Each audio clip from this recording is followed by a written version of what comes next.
Now, interestingly, what is happening in the industry, and I think you've got a lot of perspective since morning in terms of, how investments work and how startups need to be done.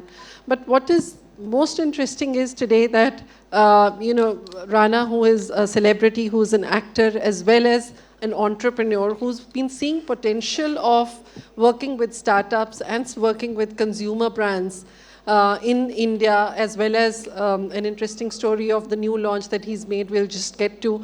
But, he was, and I have been interacting with Rana for, I think, over 7 or 8 years, yes, maybe, where we've spoken to each other, and I've seen his launches happening.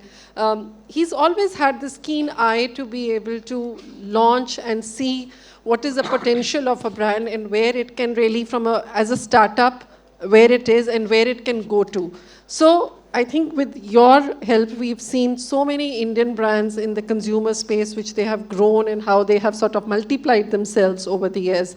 So thank you for giving this service to the startup industry and helping them grow. And, as an entrepreneur, I think we all discover when we launch new products, when we do collaborations. So I think you were the first one in the industry, I think, whether it was... And I would say, honestly, even Bollywood has taken a cue from you over there and, done a lot of new launches in our time. So Rana, let me start by asking you this. What got you interested in the startup space and the entrepreneurship space early on? Where did you find your calling and how did you start making investments? Firstly, thank you for having me here. Hello, guys. Good evening. So startup, I'm from the movies and everything that we do is a startup. Correct. Every time we tell a story, we have a group of lovely creative people come together. We tell a story, it works, doesn't work. We have to go back to doing something altogether very differently.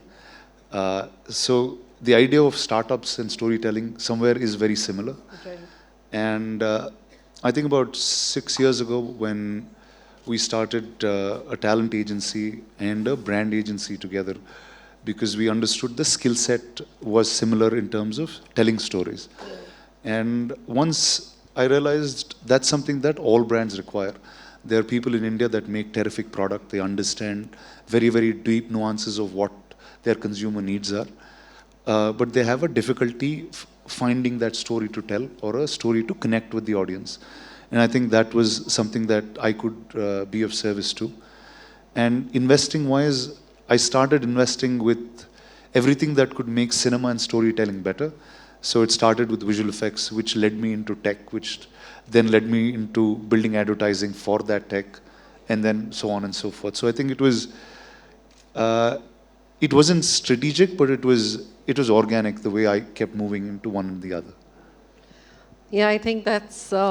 and what a fantastic journey it's been, Yes, it's been a lot of fun so far, yes. So, today we are also going to talk about his newest venture, which is actually Loca. So both he and Harsha, they are both co-founders in it. Now, what is interesting about it is that Loca is a tequila brand made in Mexico, made by Indian entrepreneurs and launched in the US, not in India. So you cannot drink Loca. Not in India yet. In India yet. So now, I have seen examples of Indian brands going global, starting in India, going to UAE, maybe then to UK, and then to probably US or other markets. But, this was one situation where we came across that, 2 Indian entrepreneurs actually decided to build a product outside India and also launch it outside India. So, why Loca?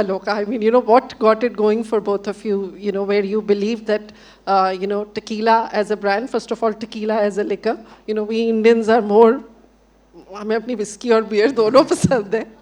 And, but at the same time, you thought of US as a market to make your first launch.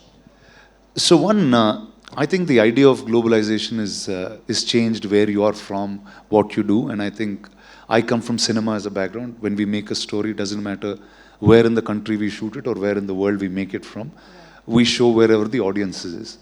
And just to give you an example of how we measure growth through cinema and art is with the growing market globally. Just to give you an example, I'm from the Telugu film industry.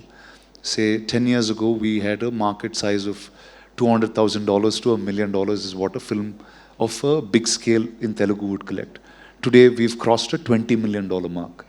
And it's not just one film, it's multiple films that have done that. So then and with zero marketing.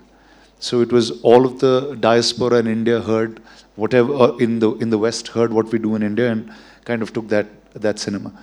So I think it doesn't matter anymore where you're from as long as you understand culture, you understand brand.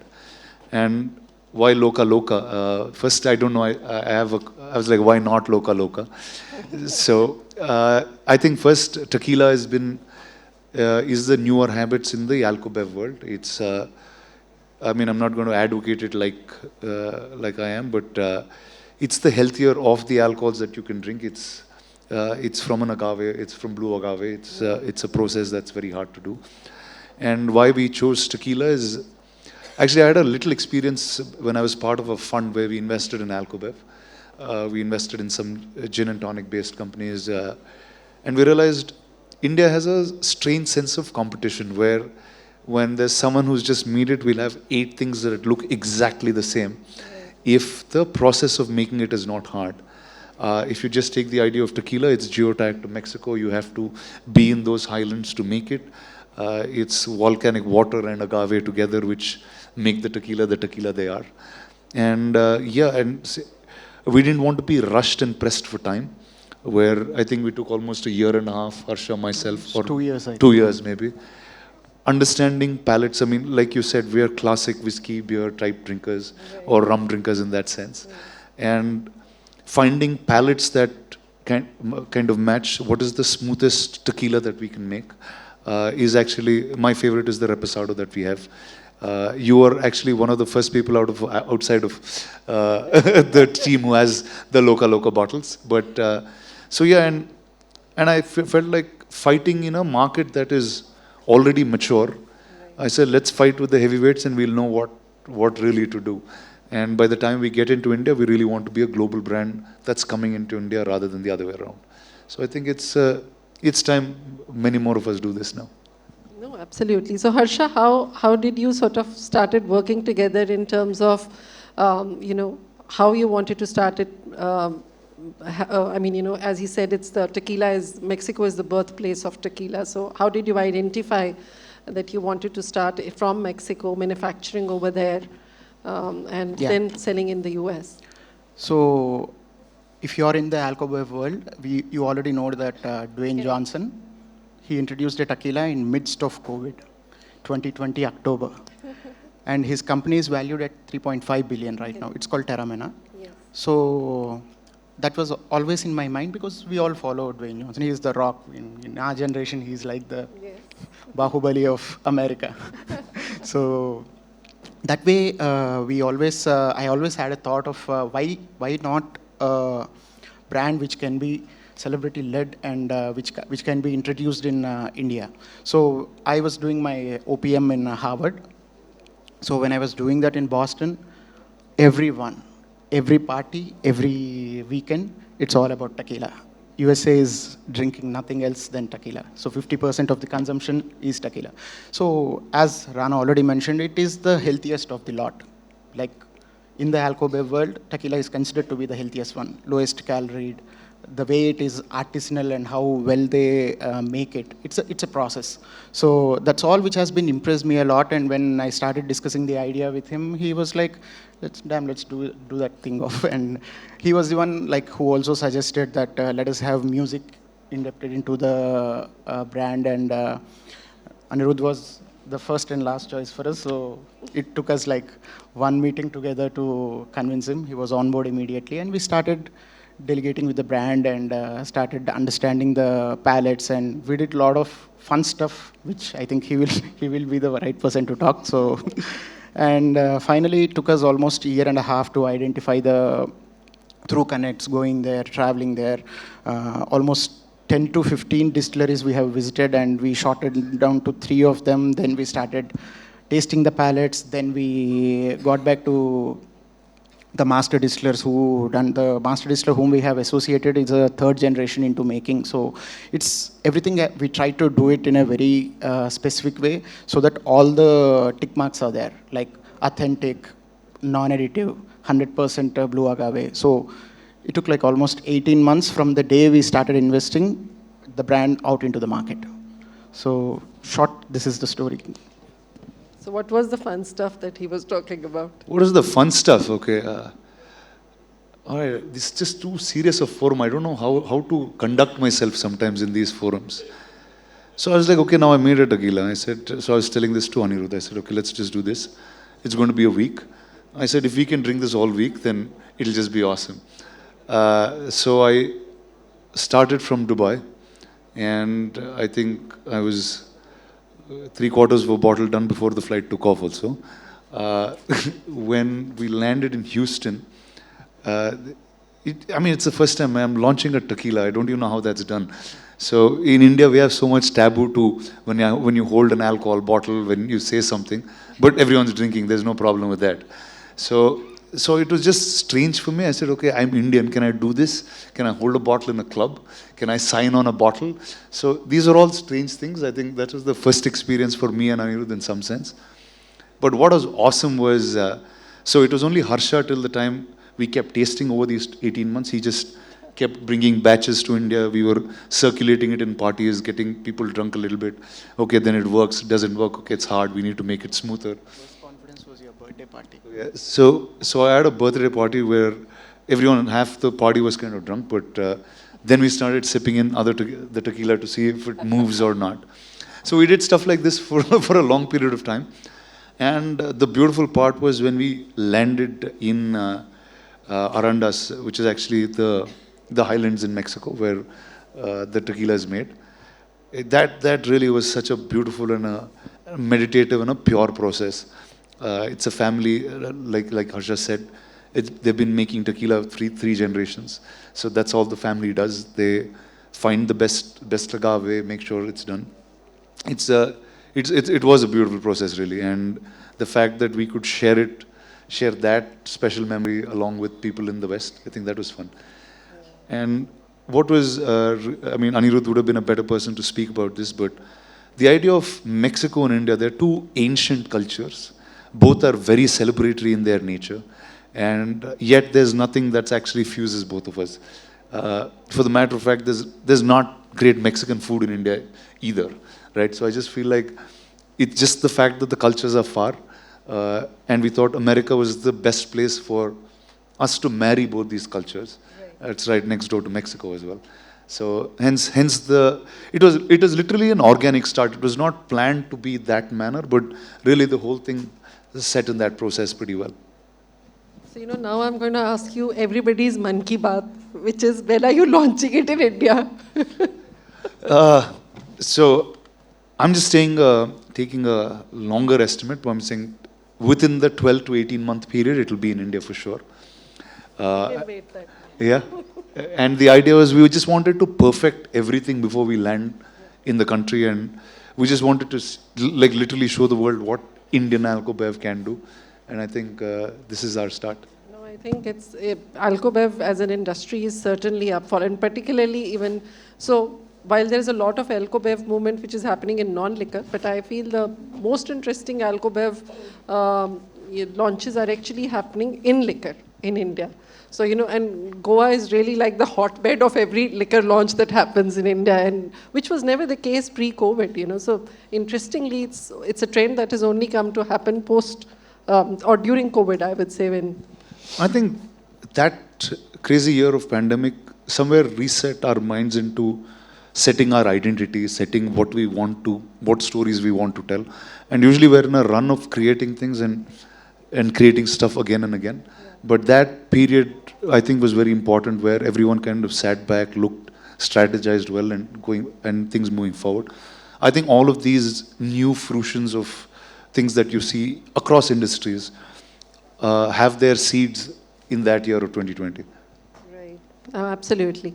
So, Rana, you've also believe a lot in D2C as an industry, and you've been making investments in D2C space. So, what other sectors? I mean, you've certainly identified Alcobev as one of the good sectors, but what other sectors are you gung ho about?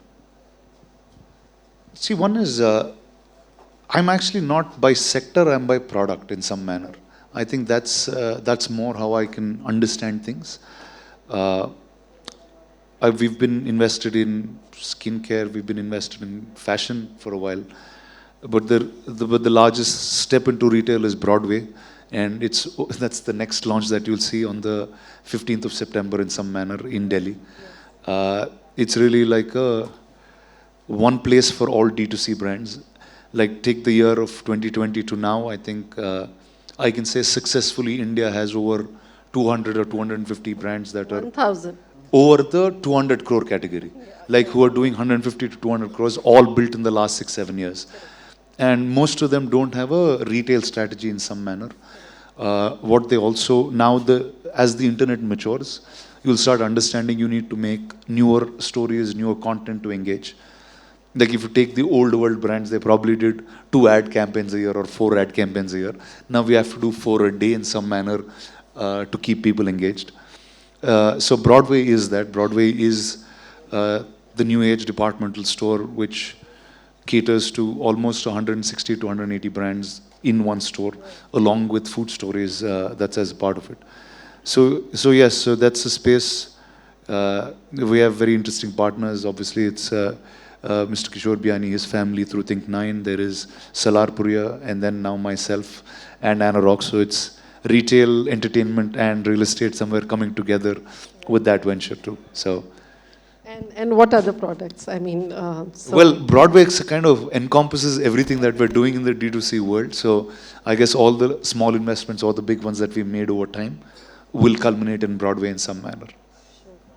You've also been very invested in, because of your cinema, you've also been very invested in creating content which is probably open to extension. So whether it's brand licensing or whether it is, IP extension. So what future do you see for animation-based content to grow in India? For animation purely? Animation or, I mean, just for that matter, any kind of licensing content which emerges out of cinema, whether it's a movie or whether it's a character. See, I think we've always been, classically, we've always been one film, one IP does well at that period of time. It's probably sold all together at once. And nobody really bothered about licensing or took that step further, right? Globally, it's been a very, very big thing. Like today, a lot of old studios survive because of the content they own. But in India, most of the studios are dead because they don't own their content no more. They've been perpetually sold either to a television network or to an independent buyer. So I think now that stage is kind of matured. And we had that chat just before getting in. Like the West, if you say, like Hollywood is one place which is in California, in Los Angeles. 80 to 90% of whatever happens in English spoken entertainment happens in that town. So the ecosystem is very connected. You have tech connecting them very fast. You have finance. You have, it's very integrated. Very integrated. You have several companies that are already listed and been listed for many, many years now. And also they have a 50-year to 100-year head start in cinema in some ways. India has a very strange problem. We make as much cinema as they do, but we make it from 10 different places. We are divided by language and state. Hence the industry is formed in that manner. But, I'm just taking Bahubali as a reference because somewhere that started a chain of thoughts and a way we think changed quite dramatically at that point. Where we could connect India as one country, that it doesn't matter if you make a film in Telugu, there's an audience in Delhi who will watch it. Doesn't matter if you make a film in Haryana, there's a group in Tamil Nadu that will watch it. So I think now is when we are kind of creating that one India, one cinema, one entertainment base.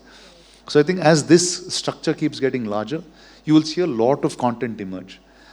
So like, if for example, for an entrepreneur like me who is in the media world, after we made Bahubali was when we understood that we can make mythology at scale, make stories at scale. The first investment that we had was in Amar Chitrakatha, which was almost not in form for many years before we got in, and then now it's back printing comics. It has an app. It's every 15 days you have a new comic in space, and India is really a treasure trove of stuff. So we went back to classic print and classic comics, and we'll get into animation and live action very, very soon. So I think that's again another very interesting space to watch out for as we see more Indian animation and Indian content becoming more important for brand licensing. For some of you, probably this is a completely new world, but it's actually very big overseas and therefore still a very big opportunity to maximize in India. Rana, Harsha, thank you so much for joining us here today. It's been wonderful talking to you, and all the very best for the new brand. Thank you. We hopefully look to bring it in India soon. Very soon, yes, thank you. Yes. Thank you guys, thank you very much.